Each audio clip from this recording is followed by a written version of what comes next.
First service is professional, first bucket is professional services, जहां पे incorporation है, pan registration है, टैन रजिस्ट्रेशन है, जीएसटी रजिस्ट्रेशन है, एमएसएमई रजिस्ट्रेशन है, trademark registration.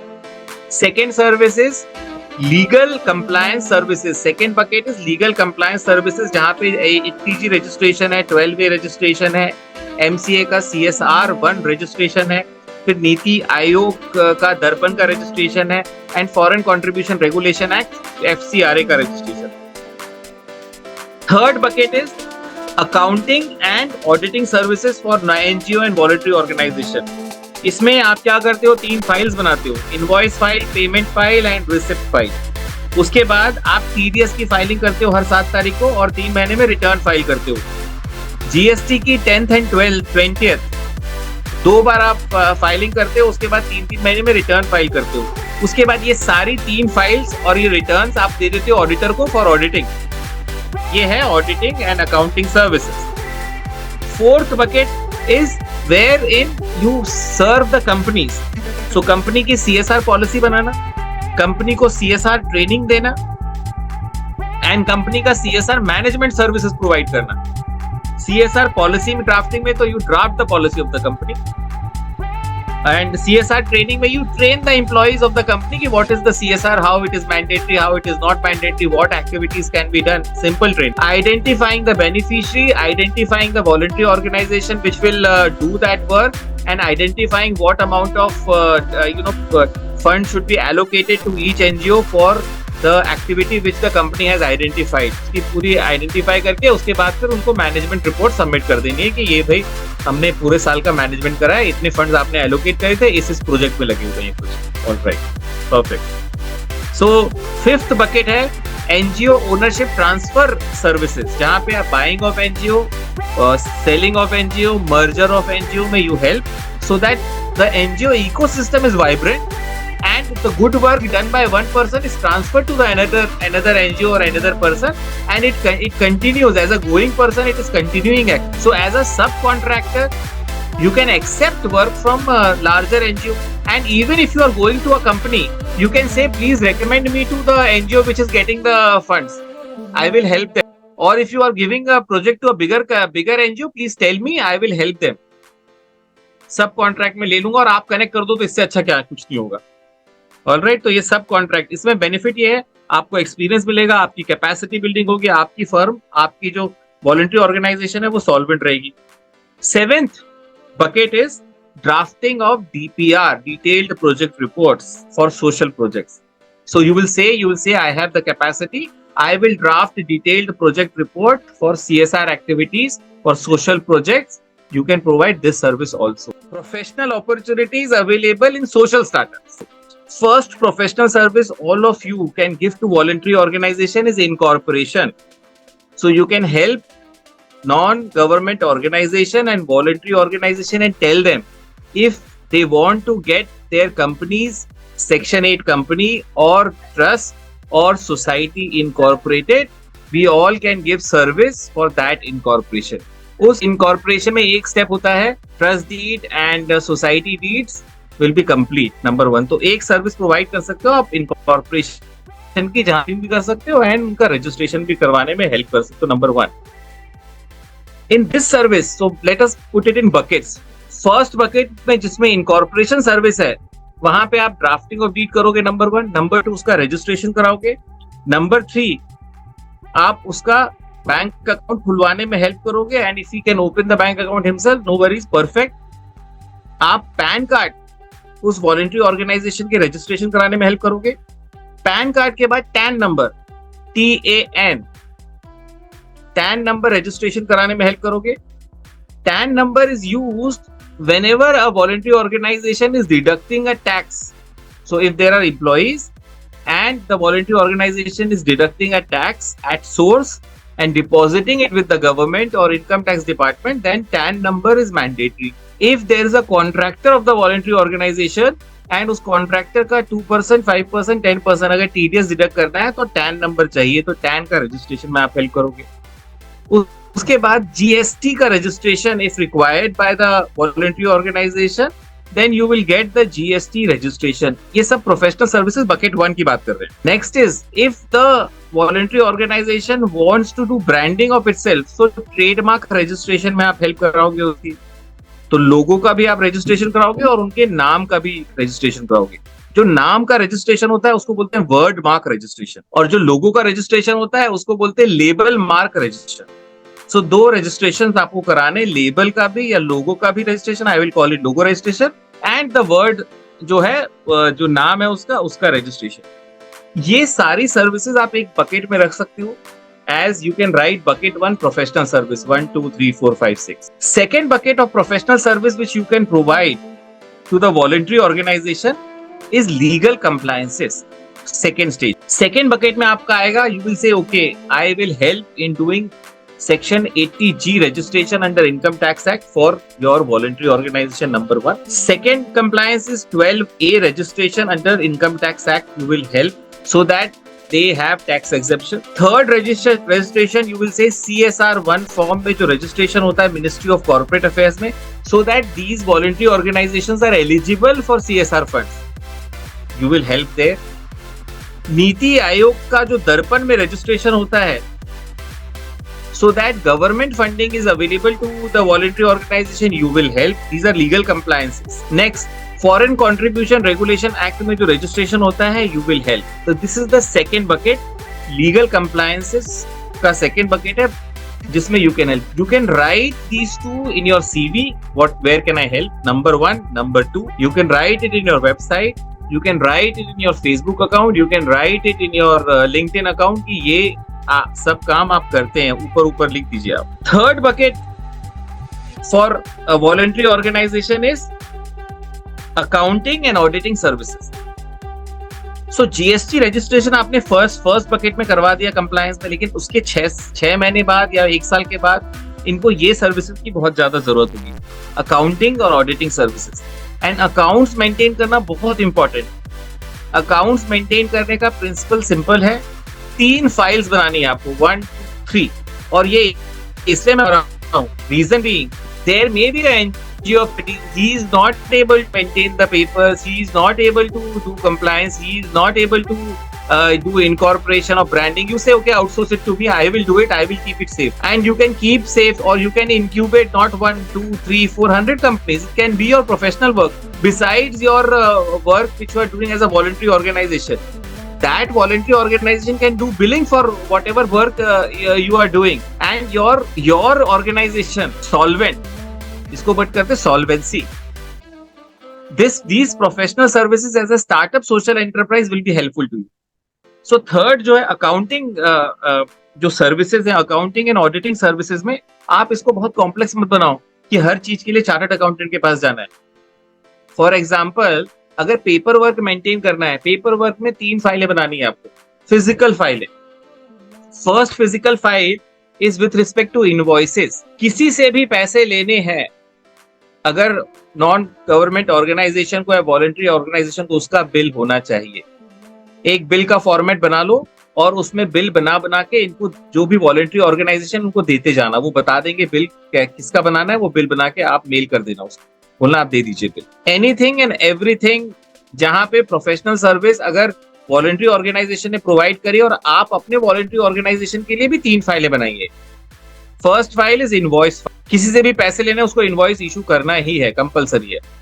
Number 2 is payment file. किसी को भी आप पैसे दे रहे हैं, ठीक है, तो उनके बिल्स आएंगे आपके पास और आपका पेमेंट का प्रूफ जाएगा. आप वो पेमेंट फाइल में लगाएंगे नंबर से. इनवॉइसेस के नंबर अलग रहेंगे और हर फाइनेंशियल ईयर में 0 हो जाएगा. वो हर फाइनेंशियल में 1/20 23 24, 2/23 24, 3/23 24 फाइनेंशियल ईयर के हिसाब से. सिमिलरली पेमेंट फाइल में भी नंबरिंग वही रहेगी, 1/23 24, 2/23 24, 3 जितने पेमेंट्स हो रहे हैं. Third is receipt file.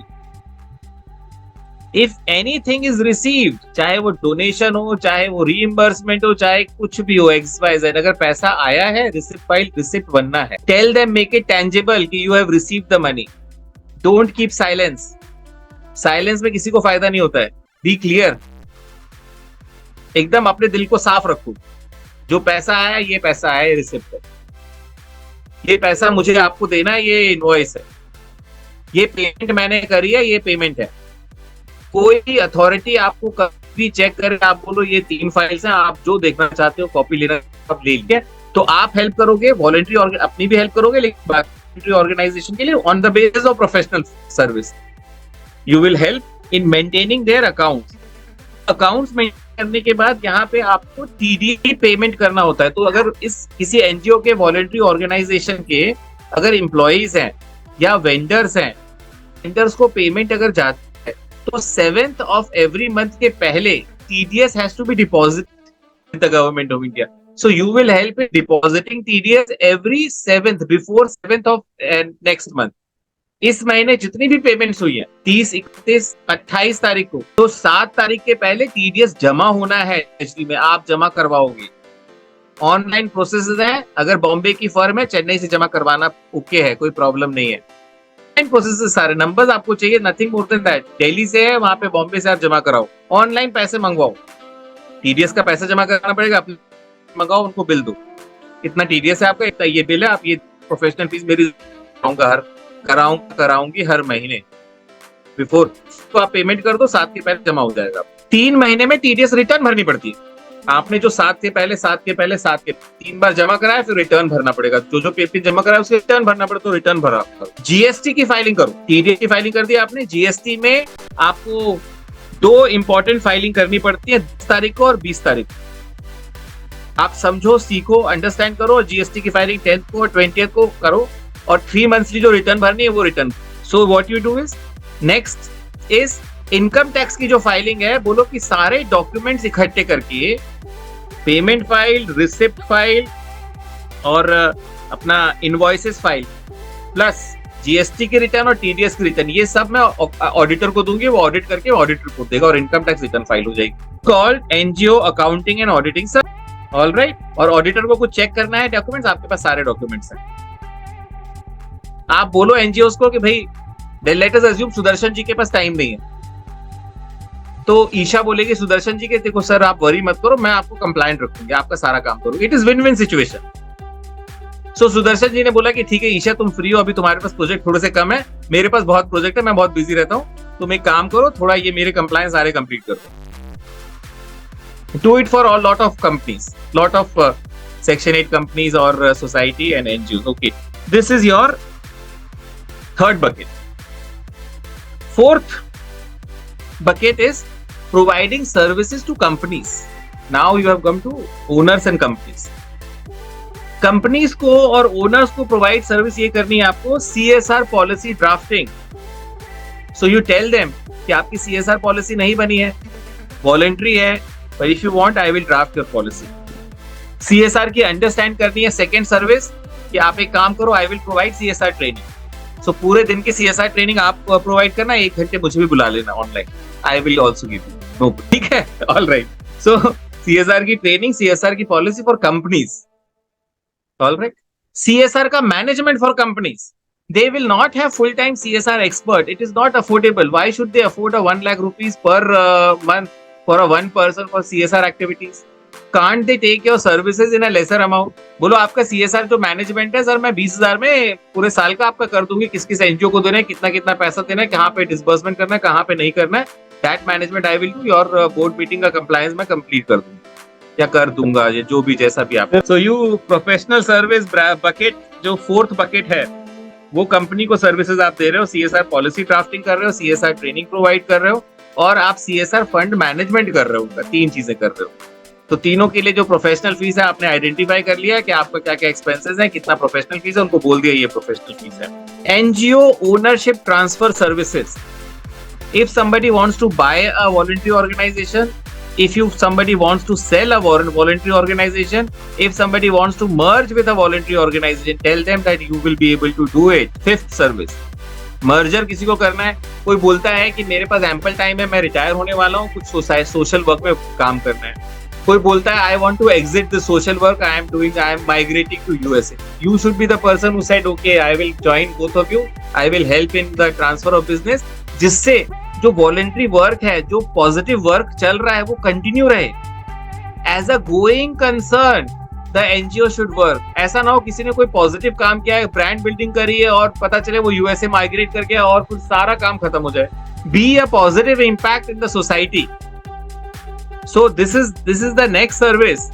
Fifth service, NGO ownership transfer service, buying voluntary organisation और सेलिंग वॉलंटरी ऑर्गेनाइजेशन और मर्जर ऑफ वॉलंटरी। तो may be some small voluntary organization wants to close, tell them your work can be merged in certain bigger organization and maybe certain आपको इज्जत भी मिलेंगी, आपका काम भी चालू रहेगा, आपके लिए भी अच्छा रहेगा। हो सकता है उनको फिर अगर उन्होंने अपनी ओनरशिप खत्म कर दी, उनको एम्प्लॉय रख दो, कुछ ना कुछ पैसे मिल जाएंगे क्योंकि उन्होंने बहुत काम किया हुआ है उसमें 10 20 30 साल। अभी तक तो उनको पैसे नहीं मिल रहे थे, only out of pocket expenses because he was the share holder और मेंबर और trustee. But now when he has exerted for 1 year, 2 years, you can keep them on roles actually. The bigger NGO can keep them on roles, assignment.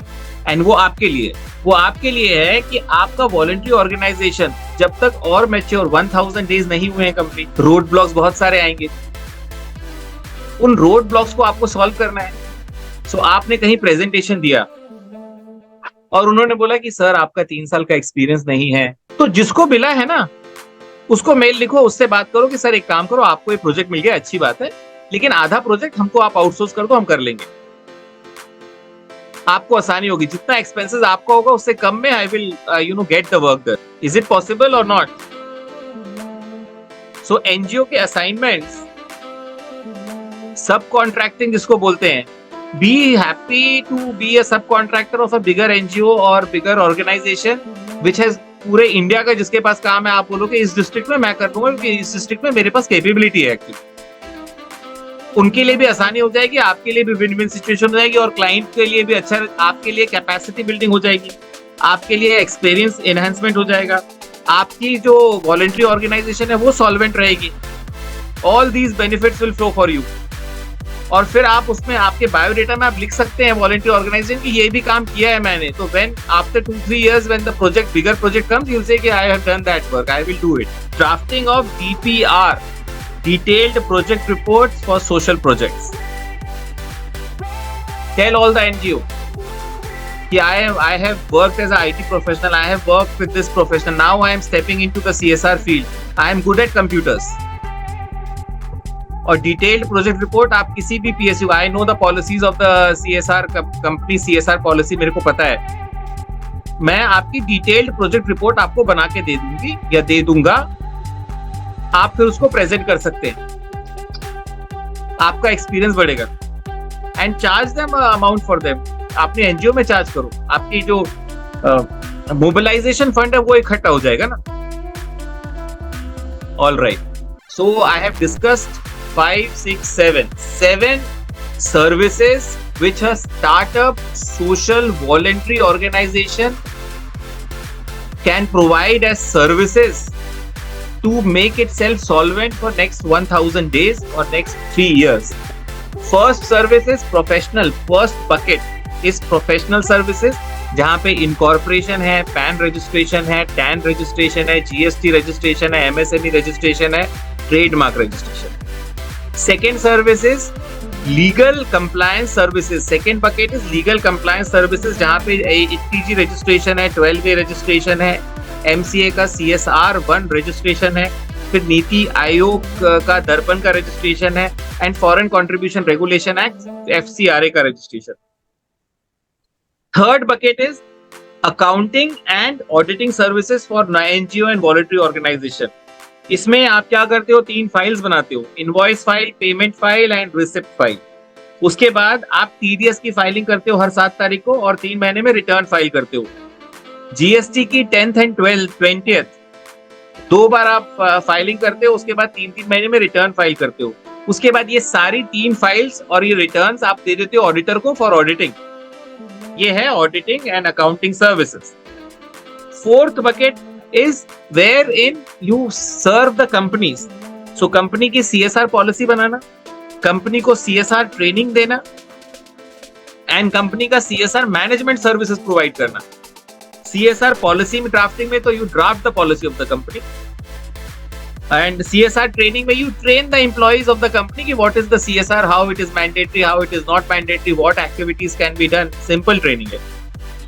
Third, identifying the beneficiary, identifying the voluntary organization which will do that work, and identifying what amount of fund should be allocated to each NGO for the activity which the company has identified. इसकी पूरी identify करके उसके बाद फिर उनको management report submit कर देनी है कि ये भाई हमने पूरे साल का मैनेजमेंट करा है, इतने फंड्स आपने एलोकेट करे थे, इस प्रोजेक्ट में लगे हुए हैं कुछ। Alright, perfect. So fifth bucket है एनजीओ ओनरशिप ट्रांसफर सर्विसेज, जहां पे आप buying of NGO, selling of NGO, merger of NGO में you help so that the NGO ecosystem is vibrant and the good work done by one person is transferred to the another NGO or another person, and it continues as a going person. It is continuing act. So as a subcontractor, you can accept work from a larger NGO, and even if you are going to a company, you can say, please recommend me to the NGO which is getting the funds. I will help them. Or if you are giving a project to a bigger NGO, please tell me, I will help them. सब contract में ले लूंगा और आप connect कर दो, तो इससे अच्छा क्या कुछ नहीं होगा। ऑलराइट, तो ये सब कॉन्ट्रैक्ट, इसमें बेनिफिट ये है आपको एक्सपीरियंस मिलेगा, आपकी कैपेसिटी बिल्डिंग होगी, आपकी फर्म, आपकी जो वॉलंटरी ऑर्गेनाइजेशन है वो सॉल्वेंट रहेगी। Seventh bucket is drafting of DPR, detailed project reports for social projects. So you will say I have the capacity, I will draft a detailed project report for CSR activities, for social projects. You can provide this service also. So these are the 7 services which a startup voluntary organization can provide to companies, can provide to other voluntary organization at least for next 3 years. जब तक उनके projects mature ना हो जाएं and उनके projects इतने बड़े नहीं हो जाए, then they can take a decision कि चलो ये 7 चीजें पे टाइम लगता है, मैं अपने प्रोजेक्ट्स में, अपनी सोशल एंटरप्राइज में फोकस करती हूँ और करता हूँ। उससे ये बेनिफिट होगा कि आपको इतना वाइड एक्सपीरियंस हो जाएगा, आपकी वाइड अंडरस्टैंडिंग हो जाएगी, आपकी नेटवर्क बहुत वाइड बन जाएगी। That will also have compounding effect in your voluntary organisation.